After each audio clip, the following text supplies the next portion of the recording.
సాక్ష్యమిచ్చేదా మన స్వామి యేసు దేవుడంచు సాక్ష్యమిచ్చేదా సాక్ష్యమిచ్చేదా మన స్వామి యేసు దేవుడంచు సాక్ష్యమిచ్చేదా సాక్ష్యమనగ గనిన వినిన సంగతులను తెలుపుటై సాక్ష్యమనగ కనిన వినిన సంగతులను తెలుపుటై సాక్ష్యమిచ్చు కొరకు నన్ను స్వామి రక్షించినంచు సాక్ష్యమిచ్చేదా మన స్వామి యేసు దేవుడంచు సాక్ష్యమిచ్చేదా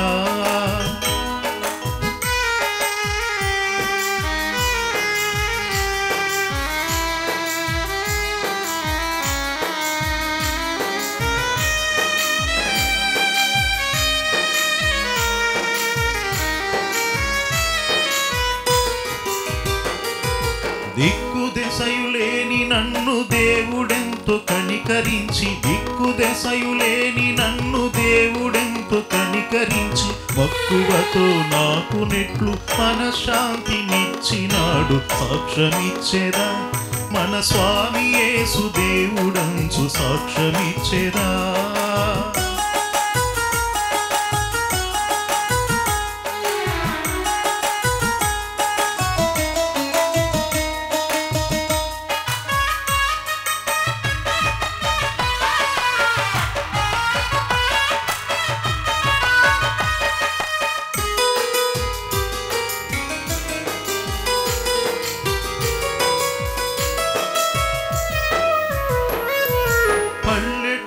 జనుల రక్షణ భారమున పైని గలదు పల్లెటూళ్ళ జనుల రక్షణ భారమున పైని గలదు పిల్లలకును పెద్దలకును ప్రేమతో నా స్వానుభవము సాక్ష్యమిచ్చేదా మన స్వామి యేసు దేవుడంచు సాక్ష్యమిచ్చేదా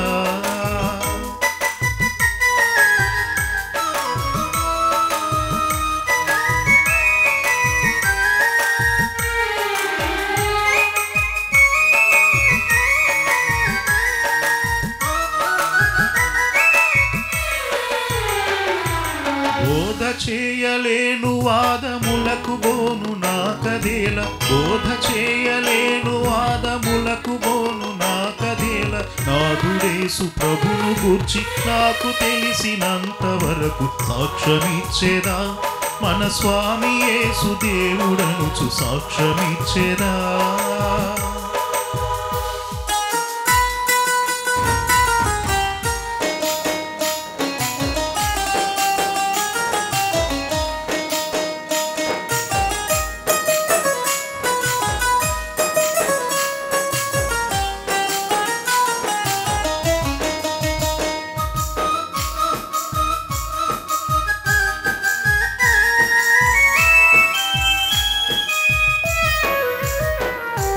పాపులకును మిత్రుడంచు ప్రాణముసగి లేచెనంచు పాపులకును మిత్రుడంచు ప్రాణముసగి లేచెనంచు పాపముల క్షమించునంచు ప్రభుని విశ్వసించుడంచు సాక్ష్యమిచ్చేదా మన స్వామి యేసు దేవుడనుచు సాక్ష్యమిచ్చేదా నా అనుభవం సాక్ష్యమిచ్చేదా నాడు నేడు అనే కార్యక్రమం గురించి ఈ రోజున దేవుని దయతో 64వ ఎపిసోడ్లో నా 59 ఏళ్ల అనుభవంలో 333 మంది మాట సపోర్ట్ చేసిన వారిలో 64వ మాట్లాడే మాటల గురించి అలాగే మొదటి పార్ట్లో దేవుని వాక్యం తెలుసుకున్న 7గురు మాట్లాడే 7 మాటల గురించి రెండవ పార్ట్లో దేవుని వాక్యం తెలియనప్పుడు 7 రకాల కష్టే ఫలితో 7 అనుభవ సాక్ష్యాల గురించి మూడవ పార్ట్లో దేవుని వాక్యం తెలుసుకున్న నేను 30 ఏళ్లుగా 7 మాటలతో 7 రకములుగా దేవునికి 1000 స్తుతి స్తోత్రం చెల్లించడం గురించి ఈ కార్యక్రమాలను ప్రతిరోజు సాయంత్రం 7 గంటల నుంచి 7 గంటల 30 నిమిషాల వరకు మోక్ష మార్గం టీవీ ఛానల్లో యూట్యూబ్ ఛానల్లో ఈ కార్యక్రమం ప్రచారం చేయడం జరుగుతుంది. నా అనుభవం సాక్ష్యమిచ్చేదా నాడు నేడు అనే కార్యక్రమం 333 ఎపిసోడ్లలో మరి పాత నిబంధనల నుంచి 333 వాక్యాలు, పత్రికల నుంచి 333 వాక్యాలు, స్వార్థల నుంచి 333 వాక్యాలు, మొత్తం 1000 స్తోత్రముల గురించి మీకు అందరికీ చెప్పబోతున్నాను.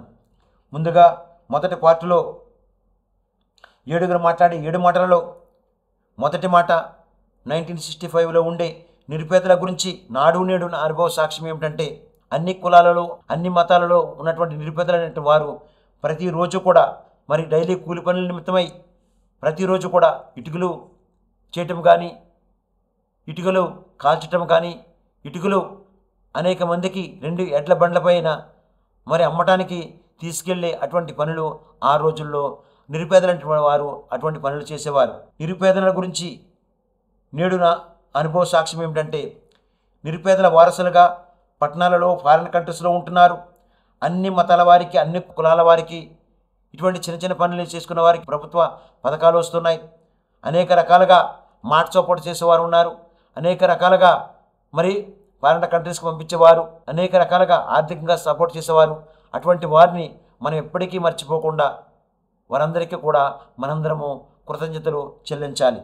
రెండవ మాట 1965లో ఉండే చదువుకునే స్తోమత లేని నిరుపేదల గురించి నాడు నేడు నా అనుభవ సాక్ష్యం ఏమిటంటే అన్ని కులాలలో అన్ని మతాలలో ఉన్నటువంటి నిరుపేదలైన పిల్లలు ఆ రోజుల్లో ప్రభుత్వ పథకాలు లేనందుకు తల్లిదండ్రులు చదివించే స్తోమత లేనప్పుడు ఆ నిరుపేదలుగా ఉన్నటువంటి ఆ పిల్లలు అనేక రకాలుగా పనులు చేస్తూ అనేక రకాలుగా మరి కూలి పనులు వెళ్ళటమే మాత్రమే కాకుండా అనేక గుడుల దగ్గర చర్చిల దగ్గరకు వెళ్ళి ఆ చిన్నపిల్లలు బాల కార్మికులుగా అటువంటి పనులు చేస్తూ చర్చిల దగ్గర టెంపుల్స్ దగ్గర అడుక్కునేవారుగా ఆ రోజుల్లో అనేక మంది పిల్లలు అడుక్కునేవారుగా ఉండేవారు.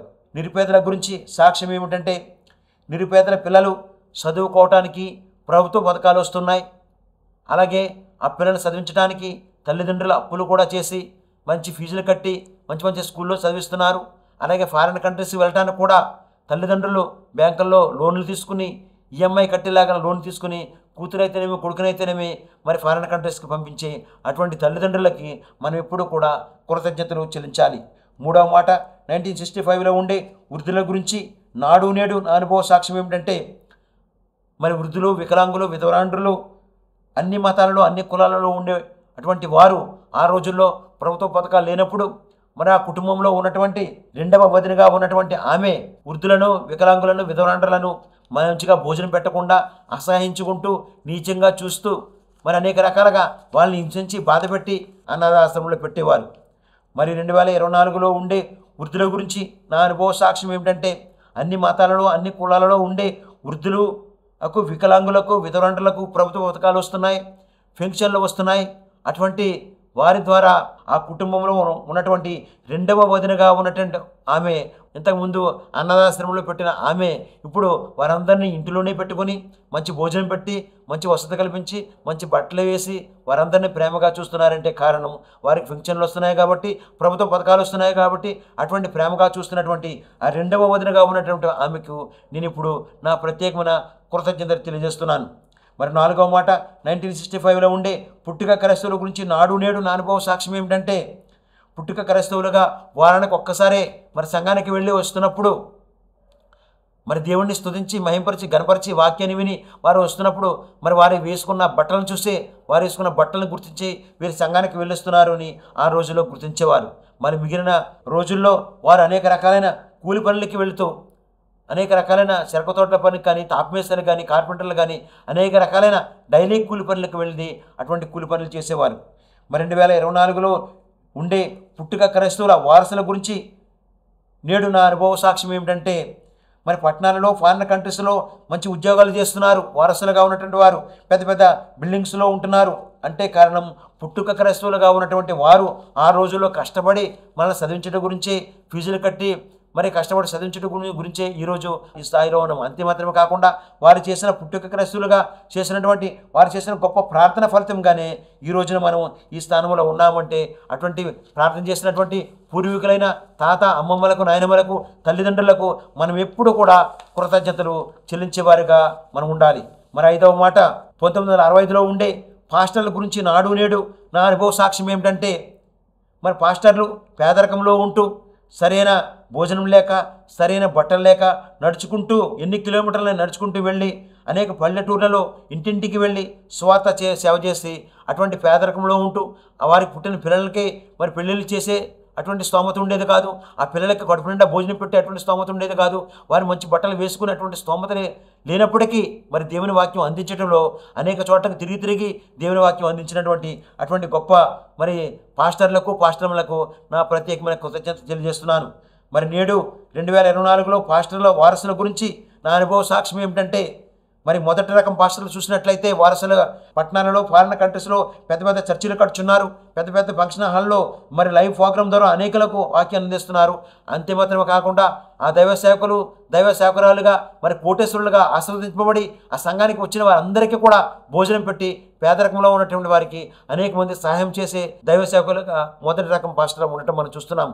అలాగే రెండవ రకం పాస్టర్లు చూసినట్లయితే పాస్టర్లుగా ట్రైనింగ్ అయ్యి అనేక చర్చలలో జీతాలు తీసుకునే వారిగా మరి ఇద్దరు పాస్టర్లుగా 5 మంది పాస్టర్లు 10 మంది పాస్టర్లుగా సంఘానికి వెళ్ళి ఆ సంఘంలో ఆ సంఘస్థులతో గొడవలు పడటం, శ్రేణ సమాజంతో గొడవలు పడటం, ఇద్దరు పాస్టర్లు పెద్ద పాస్టర్కి చిన్న పాస్టర్ గొడవలు, 5 మంది పాస్టర్లు ఉన్న చోట గొడవలు, 10 మంది పాస్టర్లు ఉన్న చోట గొడవలు పెట్టుకుని ఆ సంఘాన్ని రెండుగా చీల్చి మరి పెద్ద పాస్టర్ ఒక గ్రూపు, రెండో పాస్టర్ ఒక గ్రూపుగా చేసి ఆ సంఘాన్ని 2 రకాలుగా చీల్చి అటువంటి సంఘంలో గొడవలు పెట్టే పాస్టర్లుగా రెండవ రకం పాస్టర్లను మనం చూస్తున్నాం.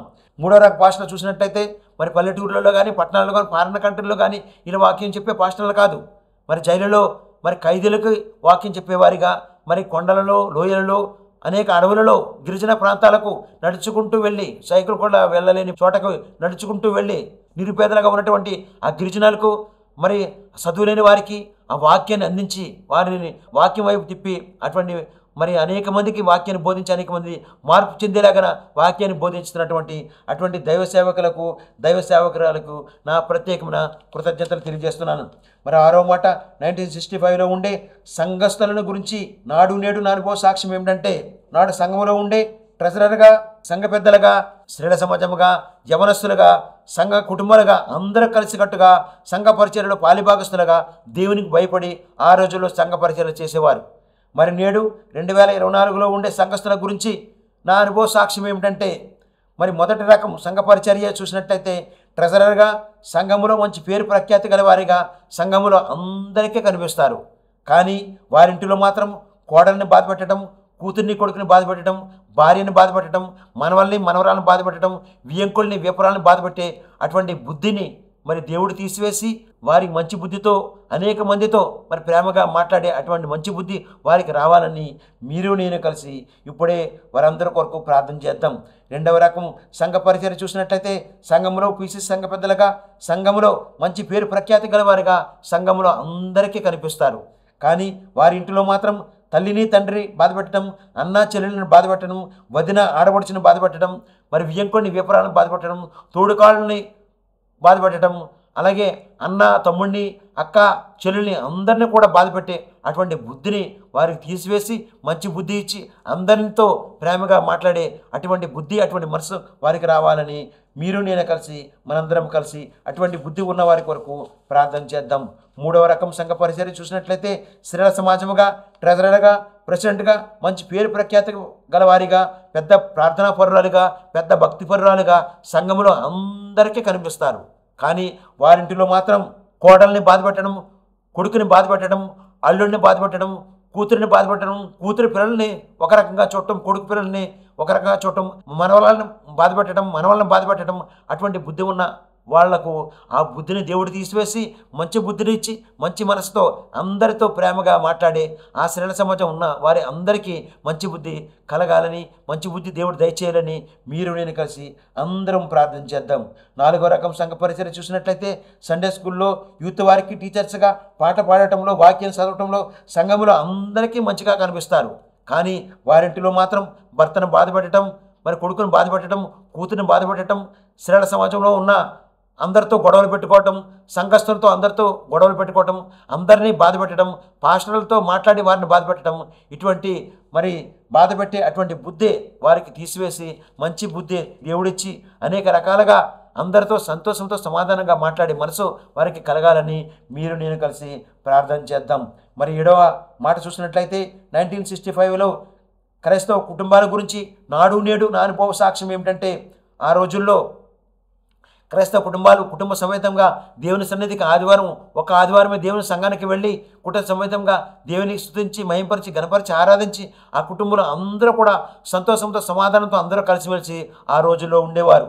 మరి నేడు 2024లో మరి క్రైస్తవ కుటుంబాలుగా పట్టణాలలో ఫారిన్ కంట్రీస్లో ఉంటున్నారు, 24 గంటలు కూడా దేవుని వాక్యం వింటున్నారు, అయినా ఒకే ఇంటిలో ఉంటున్నారు. కానీ వారికి సంతోషం లేదు, సమాధానం లేదు, సంపూర్ణమైన ఆరోగ్యం లేకుండా ఒకరికొకరు మాట్లాడుకోకుండా ఎలా ఉంటున్నారంటే, ఒకే ఇంటిలో ఉంటున్న చిన్న పెదనాన్న కొడుకుని కలిపేది మాట్లాడే మాట, ఒకే ఇంటిలో ఉంటున్న చిన్న పెదనాన్న కొడుకుని విడదీసేది కూడా మాట్లాడే మాట, ఒకే ఇంటిలో ఉంటున్న పెద్ద పెదనాన్న కూతురిని కలిపేది మాట్లాడే మాట, ఒకే ఇంటిలో ఉంటున్న పెదనాన్న కూతుర్ని విడదీసేది కూడా మాట్లాడే మాట, ఒకే ఇంటిలో ఉంటున్న మరి రెండవ పెదనాన్న కూతుర్ని కలిపేది మాట్లాడే మాట, ఒకే ఇంటిలో ఉంటున్న రెండవ పెదనాన్న కూతుర్ని విడదీసేది మాట్లాడే మాట, ఒకే ఇంటిలో మరి అందరినీ కలిపేది మాట్లాడే మాట, ఒకే ఇంటిలో అందరినీ విడదీసేది మాట్లాడే మాట.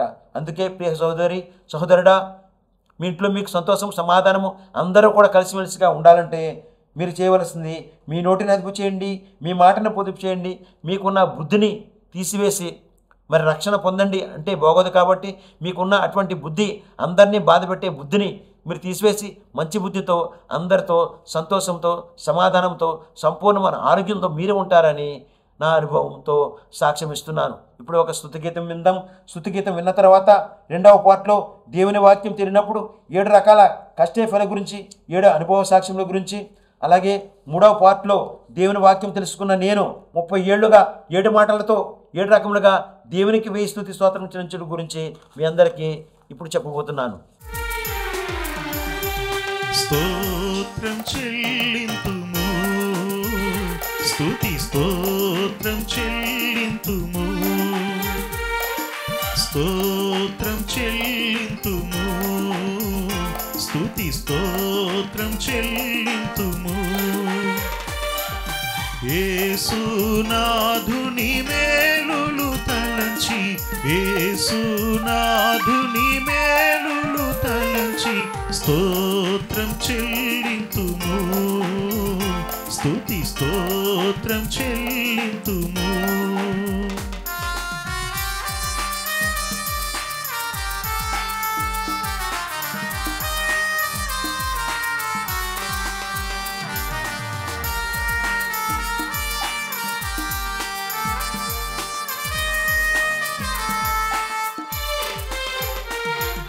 సియోను మార్గములో పలు శోధనలు రాగా, సియోను మార్గములో పలు శోధనలు రాగా, సాతాన్ని జయించుటకు విశ్వాసమునిచ్చితివి, సాతాన్ని జయించుటకు విశ్వాసమునిచ్చితివి. స్తోత్రం చెల్లింతుము, స్తుతి స్తోత్రం చెల్లింతుము.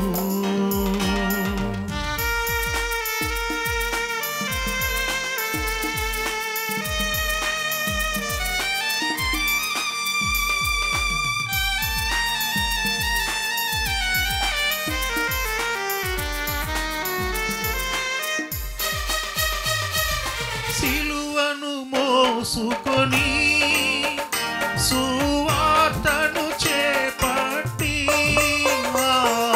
సిలువను మోసుకొని సువార్తను చేపట్టి, యేసుని వెంబడింప ఎంత భాగ్యమునిచ్చితివి, యేసుని వెంబడింప ఎంత భాగ్యమునిచ్చితివి. స్తోత్రం చెల్లింతుము, స్తుతి స్తోత్రం చెల్లింతుము.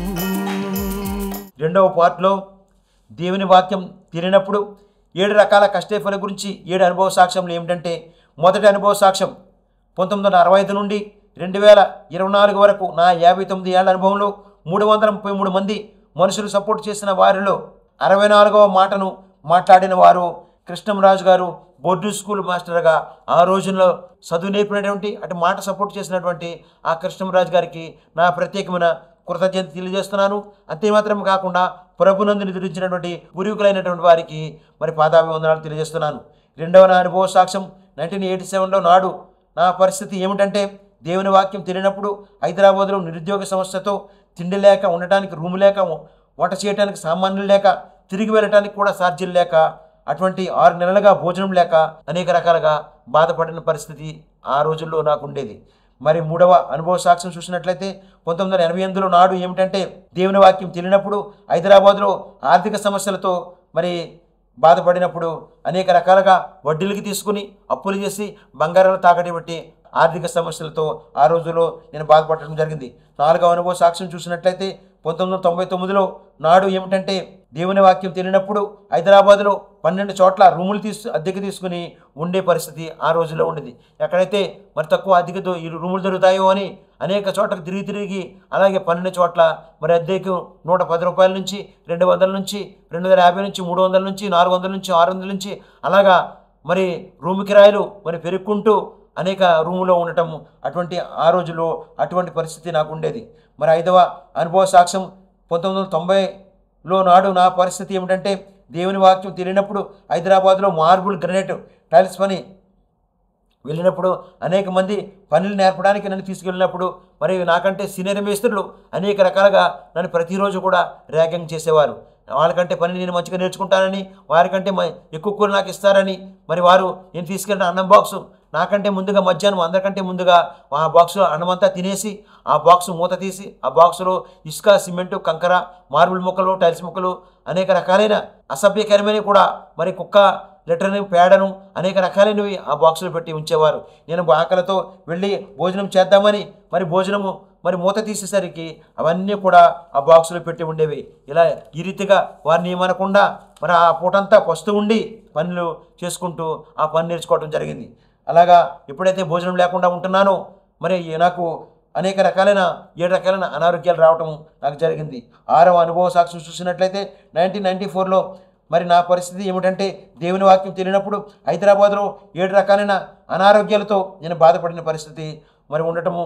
7 రకమైన అనారోగ్యం ఏంటంటే 30 నెలలుగా మళ్ళీ కళ్ళు ఎరుపు అయిపోయి మరి 33 MRI స్కానింగ్లు తీయడం జరిగింది. 30 ENT హాస్పిటల్ దగ్గరికి వెళ్ళడం జరిగింది.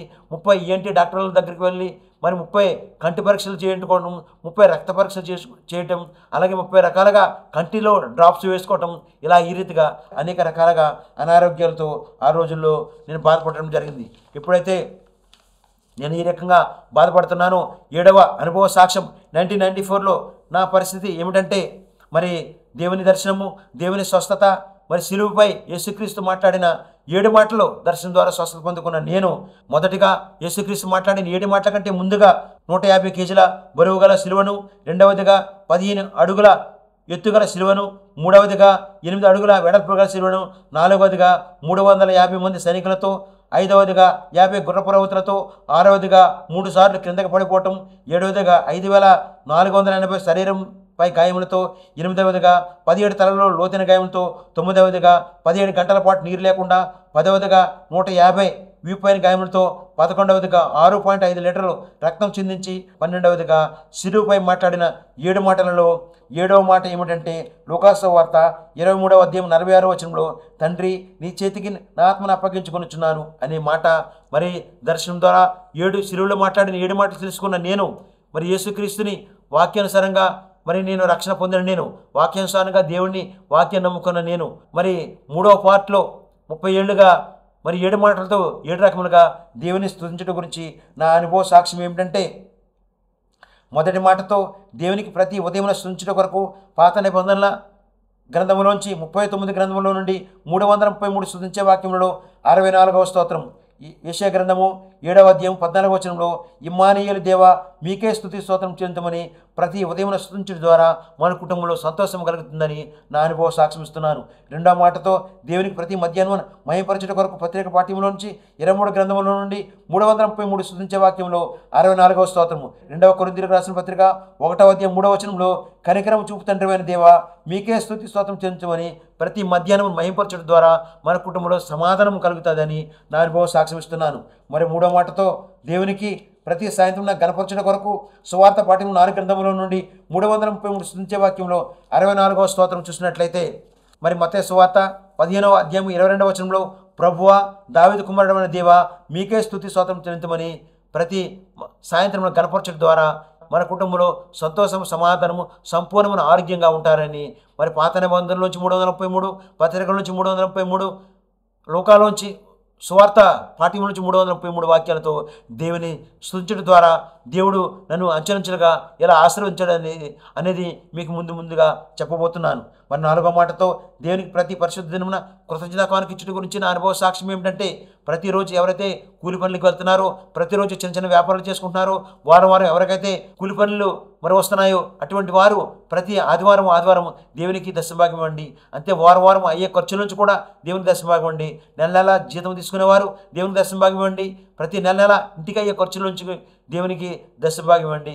ఏ సంఘంలో అయితే మీరు ప్రభురాత్రి భోజనం తీసుకుంటున్నారో, ఏ సంఘంలో అయితే బాప్తిసం తీసుకుంటున్నారో ఆ సంఘానికి ఇచ్చినట్లయితే మీరు మీ సంఘ కాపరి మరి వాక్యం ద్వారా అనేకులకి ఎవరెవరికైతే వాక్యం చెప్తున్నారో, ఆ వాక్యం ద్వారా ఎవరైతే రక్షణ పొందారో, ఆ వాక్యం ద్వారా ఎవరైతే మరి మారుమనసు పొందారో అటువంటి వారిని మార్చే అటువంటి గొప్ప భాగ్యం మీకే కలుగుతుంది. కాబట్టి అలా కానుకలు ఇవ్వడం ద్వారా వాక్యం అనేక మందికి చెప్పే గొప్ప సేవకులుగా పాస్టర్లు ఉంటారు. కాబట్టి మీరు ఖచ్చితంగా దేవునికి దశభాగాలు ఇచ్చినట్లయితే 30 60 100 దేవుడు మిమ్మల్ని ఆశీర్వదిస్తాడని నా అనుభవం సాక్ష్యం ఇస్తున్నాను.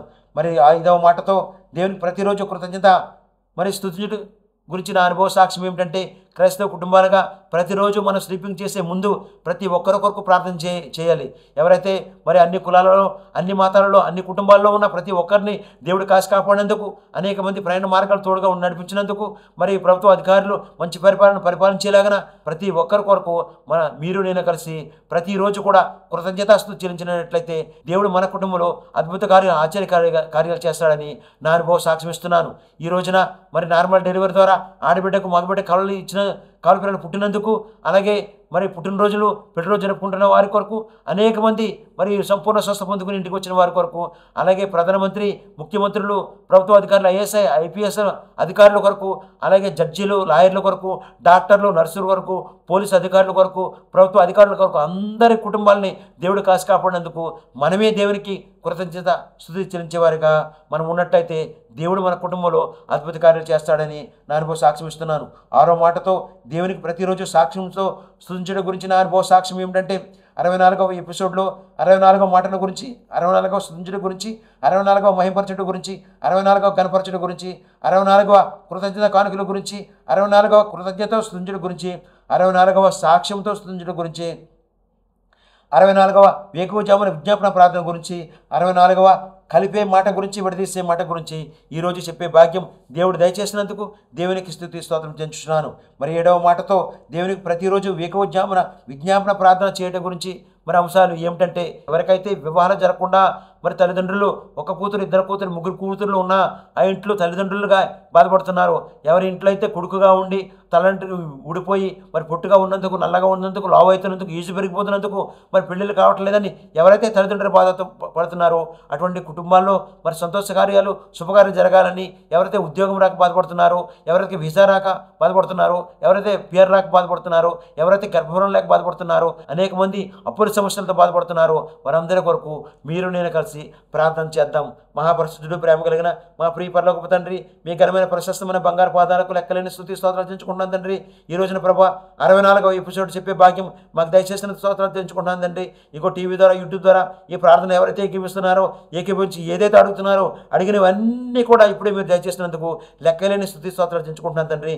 ఇతర నార్మల్ డెలివరీ ద్వారా ఆడబిడ్డకు, మగబిడ్డకు మరి కవలకు జన్మొచ్చిన తల్లి బిడ్డలు దీవించి ఆశీర్వదించండి. పుట్టినరోజులు, పెళ్లి రోజులు, నూతనమైన గృహప్రవేశాలు, అలాగే నూతనంగా వివాహాలు జరుపుకున్న కుటుంబాలను కూడా మీరు దీవించి ఆశీర్వదించండి. అలాగే దినాన్ని స్కూల్కి వెళ్ళి బిడ్డలని, కాలేజీలకు వెళ్ళి యవనస్తులను, అలాగే భార్య భర్తలుగా ఉద్యోగాల నిమిత్తమే కారులో, మరి ట్రైన్లో, విమానంలో ప్రయాణించి పనికులందరినీ కూడా కాసి కాపాడినందుకు స్తోత్రాలు చెంచుకుంటాను తండ్రి. మీ దయలో మీ కాపుదలో కాసి కాపాడండి.